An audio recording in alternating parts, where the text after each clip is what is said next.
Prince of peace, സമാധാനത്തിൻ്റെ പ്രഭു. അഭിപ്രായ പ്രകടനങ്ങൾക്ക് പകരം ആധികാരിക പ്രഖ്യാപനങ്ങളിലൂടെ ആരെയും ആകർഷിച്ച സമാധാന പ്രഭുവിൻ്റെ സത്യവചനങ്ങൾ താങ്കൾക്ക് അനുഗ്രഹമാകട്ടെ. Presenting the Prince of Peace with an uncompromising quality, we welcome you all for this program. നമ്മുടെ സമാധാനത്തിനായുള്ള ശിക്ഷ ഏറ്റെടുത്ത് മരിക്കുകയും ഉയർത്തെഴുന്നേൽക്കുകയും ചെയ്ത സമാധാന പ്രഭുവിൽ ഉത്തരം ഉണ്ടെന്നുള്ള സത്യം ഇതാ മറനീങ്ങുന്നു.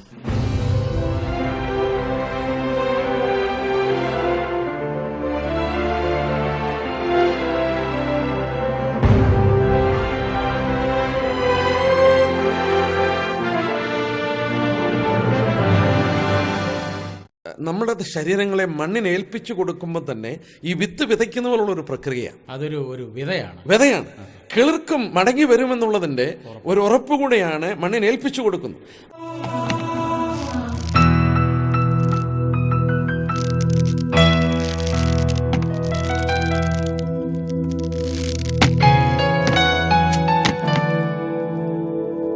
ആ മരിച്ചെങ്കിൽ മാത്രമേ ഒരു പുനരുത്ഥാനം സംഭവിക്കത്തുള്ളൂ.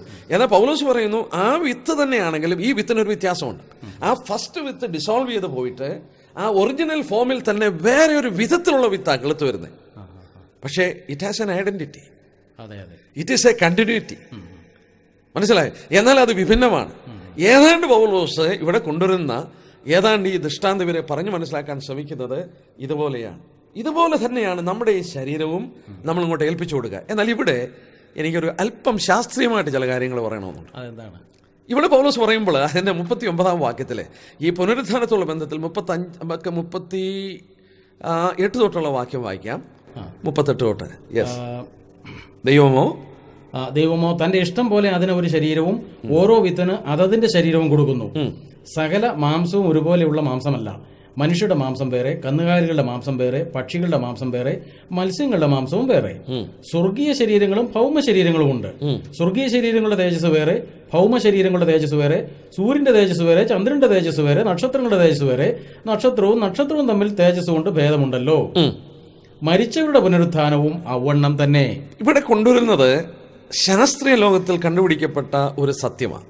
ബൈബിള് ഒരു ശാസ്ത്രീയ ഗ്രന്ഥമല്ലല്ലേ സാറേ? ഇത് ശാസ്ത്രീയ ഗ്രന്ഥമല്ലെങ്കിൽ ശാസ്ത്രീയ സത്യങ്ങൾ ഇതിനകത്തുണ്ടല്ലേ? ശാസ്ത്രം എത്രത്തോളം പുരോഗമിച്ചോ അത്രത്തോളം ഈ പറഞ്ഞത് സത്യമാണെന്ന് മനസ്സിലാക്കി. അപ്പം ശാസ്ത്രജ്ഞാനം ഉള്ളത് കൊണ്ട് ബൈബിൾ പഴം പുസ്തകമാണ്, ഇത് തെറ്റുള്ള പുസ്തകമാണെന്ന് ഇതുവരെ ആർക്കും തെളിയിക്കാൻ കഴിയില്ല. ഇവിടെ പൗലോസ് ശരീരത്തോടുള്ള ബന്ധത്തിൽ പറയുമ്പോൾ സകല മാംസം ഒരുപോലെയല്ല. മനുഷ്യന്റെ മാംസം വേറെ, കന്നുകാലികളുടെ മാംസം വേറെ, പക്ഷികളുടെ മാംസം വേറെ, മത്സ്യങ്ങളുടെ മാംസം വേറെ. പ്രകൃതി നമ്മളത് അറിയുന്നില്ലേ? തീർച്ചയായിട്ടും അത് വലിയ സത്യമാണ്. ഒരു തെറ്റും അതിനകത്തില്ല. എന്തുകൊണ്ടാണ് അങ്ങനെന്നറിയോ? ഒരിക്കലും ഒരു മാംസം, മൃഗത്തിന്റെ മാംസം ഒരു പക്ഷിയുടെ മാംസം ആകുന്നില്ല. ഒരു പക്ഷിയുടെ മാംസം ഒരിക്കലും ഒരു മത്സ്യത്തിന്റെ മാംസം ആകുന്നില്ല. ഒരു മനുഷ്യന്റെ മാംസം ഒരിക്കലും ഇതിലൊന്നും ആകുന്നില്ല. അതങ്ങനെ ആകാതിരിക്കാനായിട്ടുള്ളൊരു കാരണമുണ്ട്. സർവജ്ഞാനിയായ ദൈവം ഈ വസ്തുതകൾ വിഭിന്നമായി സൃഷ്ടിച്ചപ്പോൾ ശാസ്ത്രലോകം പറയുന്നത് എല്ലാ ബിൽഡിംഗ് ബ്ലോക്സ് ഓഫ് ലൈഫ്, ജീവന്റെ എല്ലാ ബിൽഡിംഗ് ബ്ലോക്സും, അതിന്റെ അടിത്തറ എന്ന് പറയുന്നത് അമീനോ ആസിഡ്സാണ്. അമീനോ ആസിഡ് എന്ന് പറയുന്ന ഘടകമാണ് ജീവതന്തുക്കളുടെ, ജീവവസ്തുക്കളുടെ എല്ലാം അടിസ്ഥാന ഘടകം. അമിനോ ആസിഡ് ആണ് അടിസ്ഥാന ഘടകങ്ങൾ. എന്നാൽ ശാസ്ത്രം തെളിയിക്കുന്നുണ്ട് ഈ ഓരോന്നിന്റെയും അമീനോ ആസിഡിന്റെ ഘടകം വ്യത്യസ്തമാണ്. ഇപ്പൊ സസ്യങ്ങളും അമീനോ ആസിഡ് കൊണ്ടാ, മൃഗവും അമീനോ ആസിഡാണ്, മത്സ്യവും അമീനോ ആസിഡാണ് അതിന്റെ അടിസ്ഥാന ഘടകം. എന്നാൽ ഈ അമീനോ ആസിഡിന്റെ അതിന്റെ പാറ്റേൺ, ഘടകങ്ങൾ ഓരോന്നിനും വ്യത്യസ്തമാണ്. അതുകൊണ്ടാണ് ചെടി ഒരിക്കലും മാംസമാകാത്തത്. അതുകൊണ്ടാണ് ഈ മാംസം ഒരിക്കലും പക്ഷിയുടെ മാംസമാകാത്തത്, അത് ചെടിയാകാത്തത്, അത് മത്സ്യമാകാത്തതിന്റെ കാരണം എല്ലാ ബിൽഡിംഗ് ബ്ലോക്സും അമീനോ ആസിഡ് കൊണ്ടാണ് സകലവും സൃഷ്ടിക്കപ്പെട്ടതെങ്കിലും ഓരോന്നിനും വ്യത്യസ്തമായ ഐഡന്റിറ്റി കൊടുത്തിരിക്കുന്നത്, വിഭിന്നമായ ഒരു പാറ്റേൺ ഇതിനകത്തുണ്ട്. ഈ പാറ്റേൺ ഉണ്ടെന്ന് മാത്രമല്ല, ഈ ഓരോ ചെടികൾ എടുത്താൽ തന്നെ, പുല്ലെടുത്താൽ ഒരു പുല്ല് മറ്റു പുല്ലിൽ നിന്ന് വ്യത്യാസമാണ്. മനുഷ്യനെ നോക്കിയാൽ നമ്മൾ ഓരോരുത്തരും മനുഷ്യരാണെങ്കിലും നമ്മൾ വ്യത്യാസമാണ്. ഓരോരുത്തരെ ഐഡന്റിഫൈ ചെയ്യാൻ പറ്റും. അതെന്താ കാരണം എന്നറിയാമോ? മനുഷ്യനെല്ലാം അവന്റെ അടിസ്ഥാന ഘടകമായ ബിൽഡിംഗ് ബ്ലോക്സിൽ അമീനോ ആസിഡ് ഉണ്ടെങ്കിലും ഈ അമീനോ ആസിഡിന്റെ ഒരു ഘടകത്തിന്റെ വ്യത്യാസമാണ് നമ്മൾ വ്യത്യസ്തരായി കാണുന്നത്. എന്ന് പറഞ്ഞാൽ അതിന്റെ അർത്ഥം എന്താണെന്നറിയാമോ? ബ്രദർ ജോൺ സെബാസ്റ്റ്യൻ എന്ന് പറയുന്ന വ്യക്തിയുടെ വ്യക്തിത്വത്തിന് അടിസ്ഥാനപരമായ ഒരു ബേസിക് അമീനോ ആസിഡ് ബ്ലോക്ക് ഉണ്ട്. അത് ദൈവം സൃഷ്ടിച്ചതാ. ആ അമീനോ ആസിഡ് ബ്ലോക്ക് അല്ല ജോൺ ബിത്തോസിന്റെ ശരീരത്തിലുള്ളത്. ജോൺ പി തോമസ് എന്ന് പറയുന്ന വ്യക്തിത്വത്തിന് ഇതിന്റെ അടിസ്ഥാനമായിട്ടൊരു സ്പെഷ്യൽ അമിനോ ആസിഡ് ബ്ലോക്ക് ഉണ്ട്. അതുകൊണ്ട് അത് മാറ്റം വരുന്നില്ല. അതുകൊണ്ട് ഞാൻ ഒരിക്കലും ജോൺ സെബാസ്റ്റ്യൻ ആകത്തില്ല. ജോൺ സെബാസ്റ്റ്യൻ ഒരിക്കലും ഞാനാകത്തില്ല. എൻ്റെ ശരീരത്തിന് വ്യത്യാസം വരാം. ഞാൻ ഇവിടെ അമേരിക്കയിൽ പോയി ഒരു 20 വർഷം പാർത്താൽ ചിലപ്പം കുറച്ചുകൂടെ വെളുത്തെന്നിരിക്കും, കുറച്ചുകൂടെ വണ്ണം വെച്ചെന്നിരിക്കും. അതൊക്കെ ബാഹ്യമായ ചെറിയ മാറ്റങ്ങളെ വരുത്തുള്ളൂ. പക്ഷെ അടിസ്ഥാനപരമായിട്ട് എനിക്ക് ഒരു മാറ്റം വരുന്നില്ല. അതിന്റെ കാരണം എൻ്റെ ഈ അടിസ്ഥാനപരമായ ബ്ലോക്കിന് മാറ്റം വരുന്നില്ല.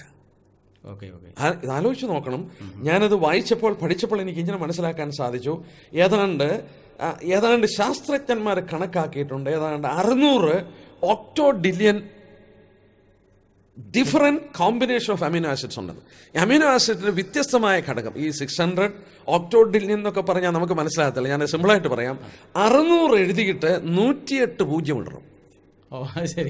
600 എഴുതിയിട്ട് 108 പൂജ്യം ഇട്ടാൽ എത്രയുണ്ട് എണ്ണിക്കൂ.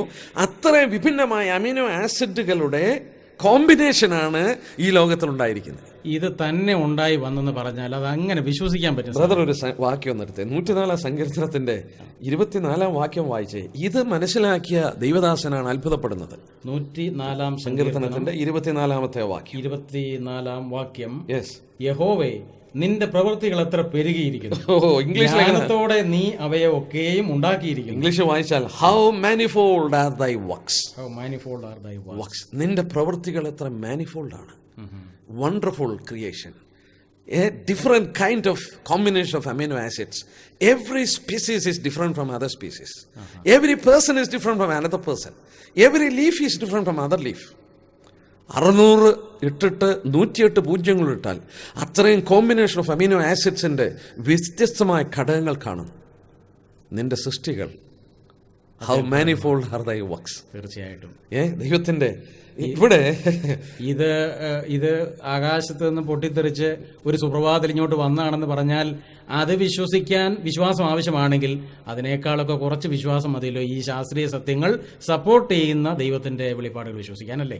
പൗലോസ് അതാണ് ഇവിടെ പറയുമ്പോൾ, ഈ മാംസങ്ങളൊക്കെ വിഭിന്നമാണെന്ന് പറയുമ്പോൾ പുനരുത്ഥാനത്തോടുള്ള ബന്ധത്തിലും മനുഷ്യരുടെ പുനരുത്ഥാനവും ഔവണ്ണമെന്ന് പറയുമ്പോൾ പൗലോസോട് പറയുന്നത് there is a biological code binding for every unique person.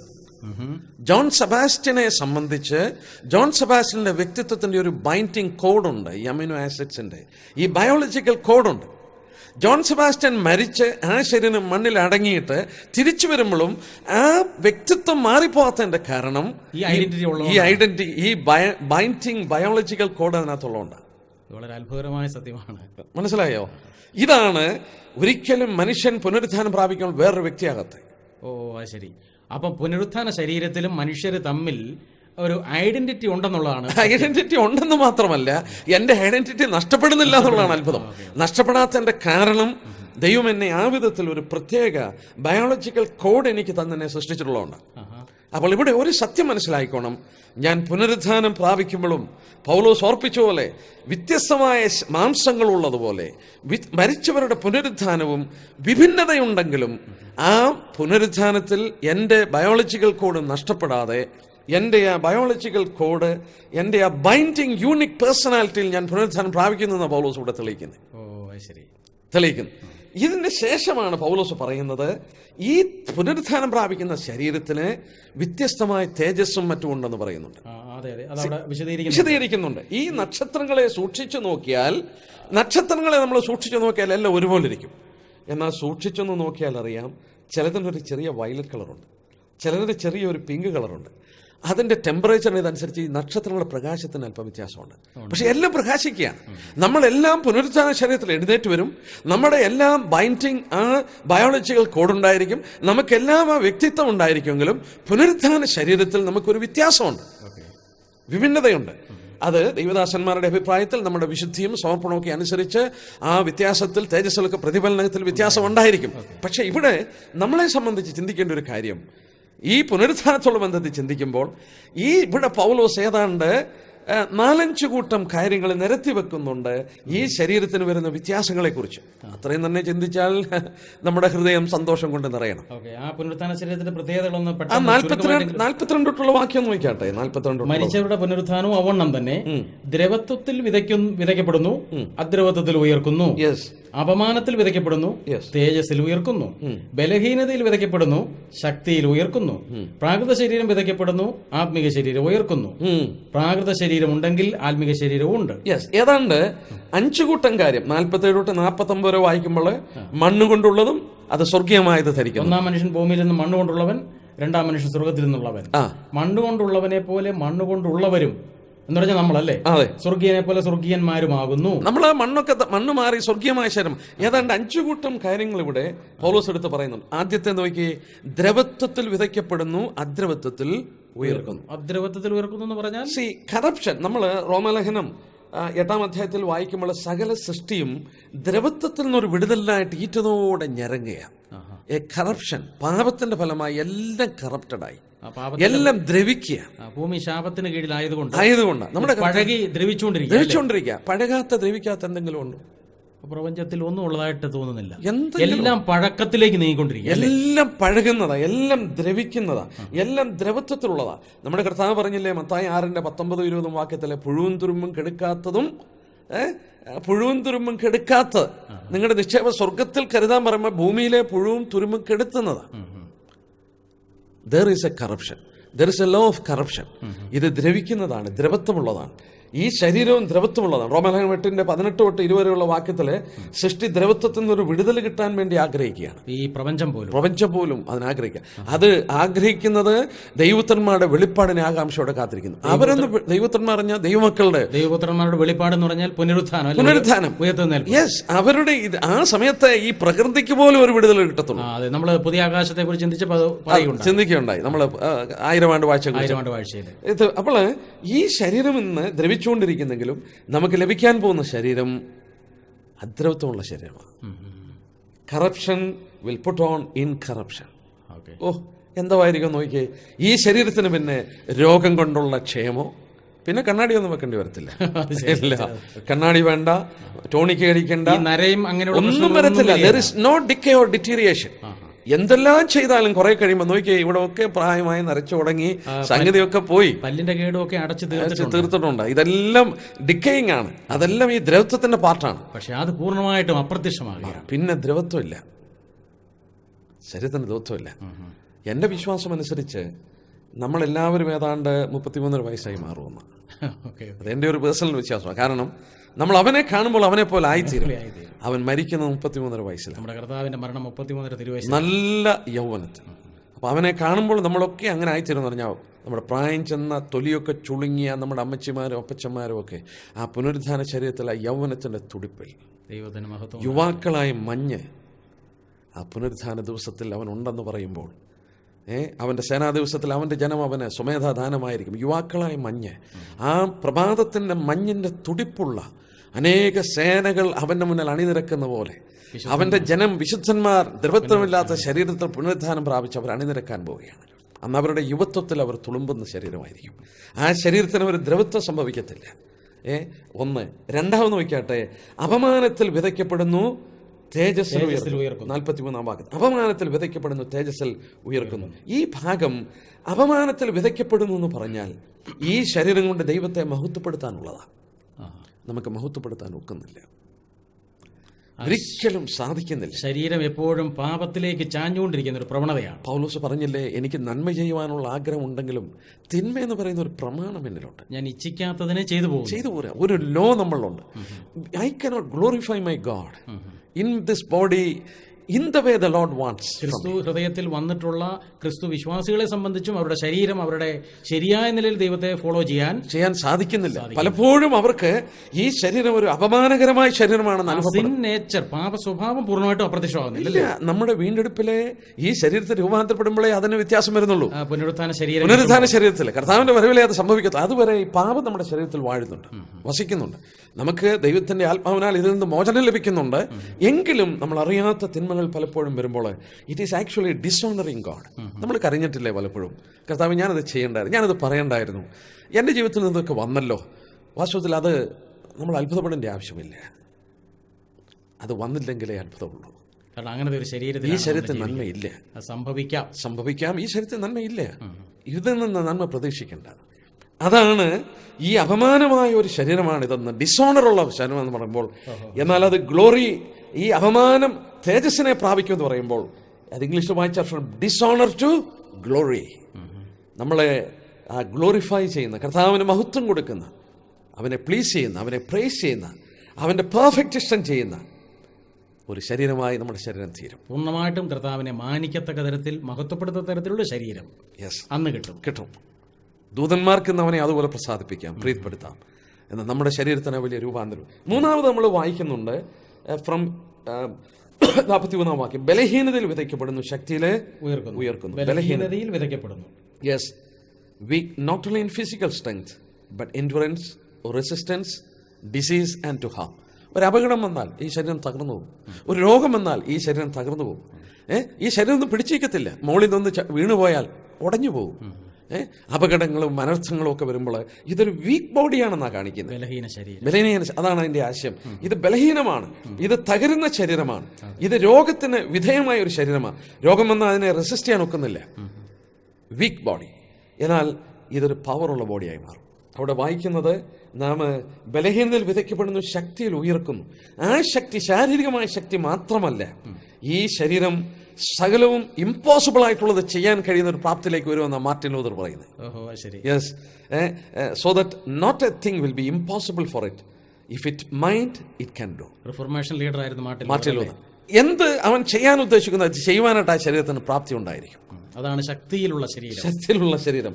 പിന്നെ മഹത്വപൂർണ്ണമായ ഒരു കാര്യം എന്താണെന്ന് ചോദിച്ചാല്, അടുത്തായിട്ട് നമ്മൾ വായിക്കുന്നു 44 പ്രാകൃത ശരീരം വിതയ്ക്കപ്പെടുന്നു, ആത്മീക ശരീരം ഉയർക്കുന്നു. പ്രാകൃത ശരീരം, ഈ പ്രാകൃത ശരീരം എന്ന് പറയുമ്പോൾ നാച്ചുറൽ ബോഡി, ഈ ഫിസിക്കൽ ബോഡി ഇന്ന് നിലകൊള്ളുന്ന മുഴുവൻ നാച്ചുറൽ ആവശ്യത്തിന് വേണ്ടിയാണ്. എന്ന് പറഞ്ഞാൽ നമ്മൾ ഇന്ന് എന്തിനാ വേണ്ടി അധ്വാനിക്കുന്നത്? ഒരു മനുഷ്യനെ സംബന്ധിച്ച് അവന് ഭക്ഷണം കഴിക്കണം, അവന്റെ വീട്ടിലെ കാര്യങ്ങൾ നോക്കണം, അവന്റെ കുഞ്ഞുങ്ങളുടെ കാര്യം നോക്കണം, അവന് ഭൗമികമായ കാര്യം, നാച്ചുറൽ കാര്യങ്ങളാണ്. എന്നാൽ ഇത് സ്പിരിച്വലായി മാറാൻ പോവുകയാണ്. സ്പിരിച്വലായി മാറാൻ ഈ natural will put on spiritual. നമ്മളിൽ എത്ര വ്യത്യാസമായിരിക്കും വരുന്നതെന്നറിയോ? നമ്മളൊന്ന് ചിന്തിച്ചു നോക്കിയാൽ ഈ ശരീരത്തിന് വരാൻ പോകുന്ന രൂപാന്തരം. അതുപോലെ ഈ മൺമയമായ ശരീരം വിൺമയമായ ശരീരമായി മാറും. നമ്മൾ ഇത് ചിന്തിക്കുമ്പോഴാണ് കർത്താവിന്റെ പുനരുത്ഥാനത്തിൽ ആ ശരീരം ഏതായിരുന്നോ അതുപോലൊരു ശരീരം. ആ ശരീരത്തിൽ ഭക്ഷണം വേണമെങ്കിൽ കഴിക്കാം, കഴിക്കാതിരിക്കാം. ശരീരമുണ്ട്. ശിഷ്യന്മാർക്ക് തൊട്ടു നോക്കാൻ കഴിഞ്ഞു. വിലാപ്പുറത്തോട്ട് വിരലിടാൻ പറഞ്ഞു. അവന്റെ കയ്യിൽ ആണിപ്പഴുതിന്റെ പാടുണ്ട്. എന്നാൽ ആ ശരീരം, ആ കർത്താവിന്റെ ശരീരം അടച്ചിരുന്ന മുറിയിൽ അകത്ത് കയറുന്നുണ്ട്. അകത്ത് കയറാൻ സാധിക്കും. എന്നാൽ അവർക്ക് തൊട്ടു നോക്കാൻ കഴിഞ്ഞു. അവർക്ക് ഗലീലയിലേക്ക് പോകാൻ പറഞ്ഞപ്പോൾ അവർ ചെല്ലുന്ന മുമ്പ് കർത്താവോട് എത്തിക്കഴിഞ്ഞു. എന്തെല്ലാം വിധത്തിൽ ആ ശരീരത്തിന്റെ പ്രകൃതിക്ക് വ്യത്യാസം വന്നിരിക്കുന്നു.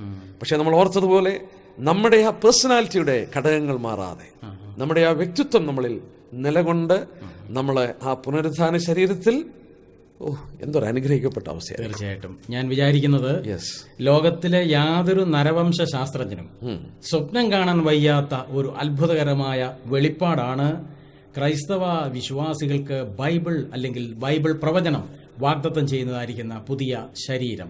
ആ പുതിയ ശരീരം യേശുക്രിസ്തുവിന്റെ ശരീരത്തോട് അല്ലെങ്കിൽ മഹത്വീകരിക്കപ്പെട്ട ശരീരത്തോട്, ഗ്ലോറിഫൈഡ് ബോഡിയോട് അനുരൂപമായി രൂപാന്തരപ്പെടുത്തും എന്ന് ബൈബിൾ പ്രവചനം നമുക്ക് ഉറപ്പു തരുന്നുണ്ട്. ആ യേശുക്രിസ്തുവിന്റെ മഹത്വീകരിക്കപ്പെട്ട ശരീരത്തിന്റെ പ്രത്യേകതകളാണ് ഇപ്പോൾ നമ്മൾ കേട്ടത്.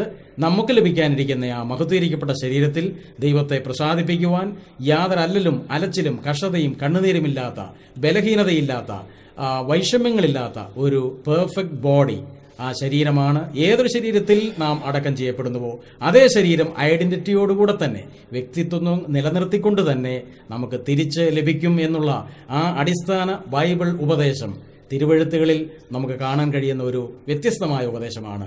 തീർച്ചയായിട്ടും ഈ ഒരു വിശ്വാസം നമ്മുടെ ജീവിതത്തിൽ പകർന്നു തരുവാൻ ഈ ബൈബിൾ വെളിപ്പാടുകളുടെ പ്രവചനങ്ങളുടെ ചോദ്യോത്തര പരിപാടി നമുക്ക് കാരണമായിട്ട്, ഒപ്പം നമ്മുടെ പ്രത്യാശയും വർദ്ധിക്കട്ടെ.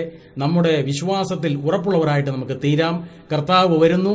നാം ഒരിക്കൽ കർത്താവിനോട് ചേരും അന്ന് നമുക്ക് ലഭിക്കുന്ന മഹത്വീകരിക്കപ്പെട്ട ശരീരത്തിൽ നമുക്ക് പ്രത്യാശിക്കാം, അതിൽ നമുക്ക് അഭിമാനിക്കാം, ആനന്ദിക്കാം. ഇതാ കർത്താവ് വേഗം വരുന്നു, നാമും കർത്താവിനോട് അനുരൂപമായി രൂപാന്തരപ്പെടാൻ പോകുന്നു. എല്ലാ നരവംശ ശാസ്ത്രജ്ഞന്മാർക്കും അവരുടെ തിയറികൾക്കും അപ്പുറമായ ഈ സനാതന സത്യങ്ങൾക്ക് ആമേൻ പറയുവാൻ നമുക്കെല്ലാവർക്കും ഇടയാകട്ടെ. ഇത്രയും കാര്യങ്ങൾ പറഞ്ഞു തന്ന സാറിന് പ്രത്യേകം ഞങ്ങളുടെ നന്ദിയും സ്നേഹവും അറിയിക്കുന്നു. Thank you. യേശു തന്നെ പറഞ്ഞിരിക്കുന്നത് ഇപ്രകാരമാണ്: ഞാൻ തന്നെ പുനരുത്ഥാനവും ജീവനുമാകുന്നു. എന്നിൽ വിശ്വസിക്കുന്നവൻ മരിച്ചാലും ജീവിക്കും. യേശുക്രിസ്തുവിൽ വിശ്വസിക്കുന്ന ഏതു മനുഷ്യനും ഹേ മരണമേ നിന്റെ ജയം എവിടെ, ഹേ പാതാളമേ നിന്റെ വിഷമുള്ളെവിടെ എന്ന് സധൈര്യം ചോദിക്കുവാൻ കഴിയും. പ്രിയ കേൾവിക്കാരെ, നിങ്ങളുടെ മരണാനന്തര ജീവിതം നിങ്ങൾ എവിടെ കഴിക്കും? ഇന്നു മരിച്ചാൽ നിങ്ങൾ എവിടെ പോകും? മരണാനന്തര ജീവിതത്തിനായി ഒരുങ്ങേണ്ടത് ജീവിച്ചിരിക്കുമ്പോഴാണ്. അതിന് സഹായിക്കുവാൻ ഇതാ മരണത്തെ ജയിച്ചുയർത്ത ഒരു രക്ഷകൻ. മരണത്തെ മുഖാമുഖം കാണുന്നതിന് മുന്നമേ മരണത്തെ ജയിച്ച് ഉയർത്ത് ജീവിക്കുന്ന ക്രിസ്തുവിനെ മനസ്സിൽ ധ്യാനിച്ച് ഇപ്രകാരം പ്രാർത്ഥിക്കുമോ: കർത്താവേ, അങ്ങയുടെ മരണം എൻ്റെ പാപശിക്ഷയ്ക്ക് പകരമായിരുന്നുവെന്ന് ഞാൻ വിശ്വസിക്കുന്നു. പാപമോചനം തന്ന് എന്നെ രക്ഷിക്കണമേ. പുതിയ മനുഷ്യനാക്കി എന്നെ തീർക്കണമേ. തെറ്റുകളിൽ നിന്ന് ഞാൻ പിന്തിരിയുന്നു. ഇഹത്തിലും പരത്തിലും അങ്ങയോടുകൂടി ജീവിക്കുവാൻ ഞാൻ തീരുമാനിച്ചിരിക്കുന്നു.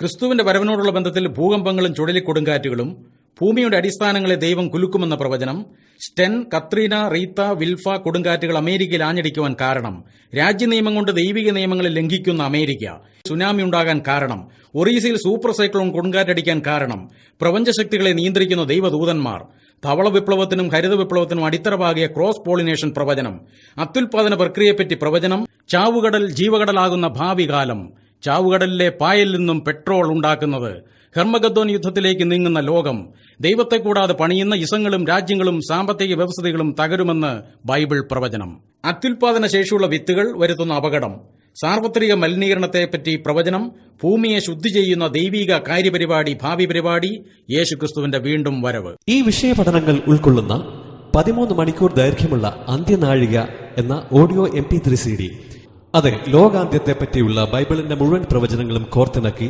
അക്കവും പുള്ളിയുമിട്ട് വിശദീകരിക്കുന്ന, ഒടുവിൽ എന്ത് ഭവിക്കും എന്ന് വിശദമാക്കുന്ന 13 മണിക്കൂർ ദൈർഘ്യമുള്ള ഒരു മനോഹര MP3 CD അന്ത്യനാഴിക. ദേശീയ അന്തർദേശീയ വേദികളിൽ ശ്രദ്ധേയരായ റേഡിയോ TV പ്രഭാഷകരും ബൈബിൾ പ്രവചന പണ്ഡിതരുമായ brother John P. Thomas Kochi, brother John Sebastian Kottayam എന്നിവർ നിങ്ങളോട് സംസാരിക്കുന്നു. സ്നേഹിതന്മാരെ, അതൃപ്തി നിറഞ്ഞ ജീവിതത്തിൽ നിന്നും ഒരു വിശ്രമം വേണ്ടായോ? യേശുവിനെ വിശ്വസിക്കുക. മദ്യമയക്കുമരുന്നിന് അടിമത്വ ജീവിതത്തിൽ നിന്നും ഒരു വിശ്രമം ആവശ്യമാണോ? യേശുവിനെ വിളിച്ചപേക്ഷിക്കുക. പകയും വിദ്വേഷവും അസൂയയും പണമോഹവും വഞ്ചനയും കൂടിക്കലർന്ന ഈ ജീവിതത്തിൽ നിന്നും ഒരു വിശ്രാമം ആഗ്രഹിക്കുന്നുവോ? യേശുവിനോട് സഹായിക്കണമെന്ന് കേണപേക്ഷിക്കുക. മതരാഷ്ട്രീയ യുക്തി ചിന്തകളാൽ സ്വായത്തമാക്കാനാവാത്ത സന്തോഷ സമാധാന സ്വാതന്ത്ര്യ ജീവിതം കാക്ഷിക്കുന്നുവോ? മതരാഷ്ട്രീയ യുക്തിചിന്തകൾക്ക് അതീതനായ യേശുവിനെ ജീവിത നിയന്ത്രിതാവും നായകനുമായി അംഗീകരിക്കുക. യേശു പറയുന്നു, എന്റെ അടുക്കൽ വരുന്നവനെ ഞാൻ ഒരു നാളും തള്ളിക്കളയുകയില്ല, ഉപേക്ഷിക്കുകയുമില്ല. മനസ്സലിയുള്ള ഈ യേശുവിനെ താങ്കൾ എന്തു ചെയ്യും?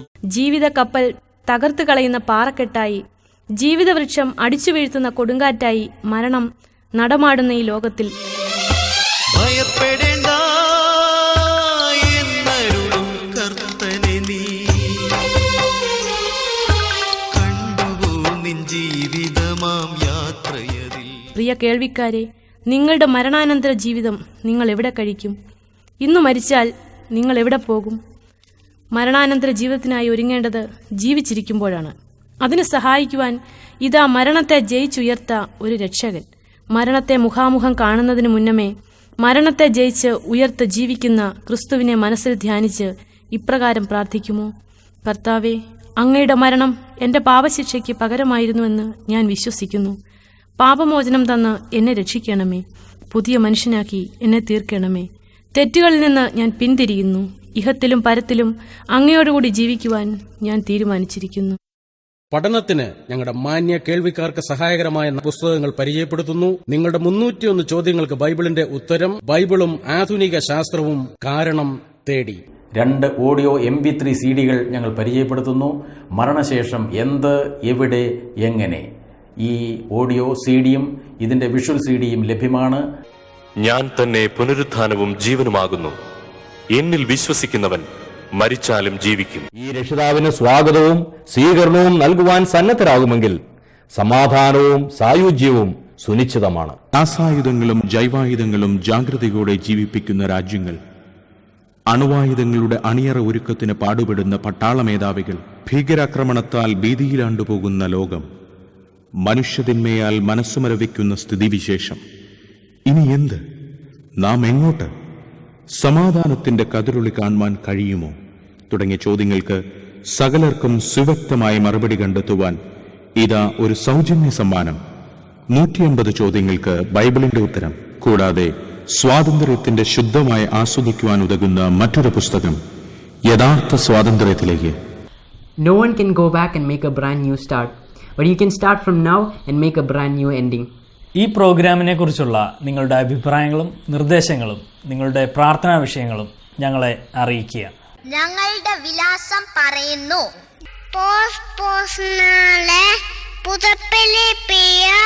കോട്ടയം 11. ഞങ്ങളുടെ മൊബൈൽ നമ്പർ ശ്രദ്ധിച്ചാലും 9495446029. Email address peacetract@gmail.com. ലോകത്തിലെ പ്രധാനപ്പെട്ട ഭാഷകളിൽ സമാധാന സന്ദേശം വായിച്ചറിയുക. സന്ദർശിക്കുക www.peaceministry.org. ദൈവം നിങ്ങളെ അനുഗ്രഹിക്കുമാറാകട്ടെ.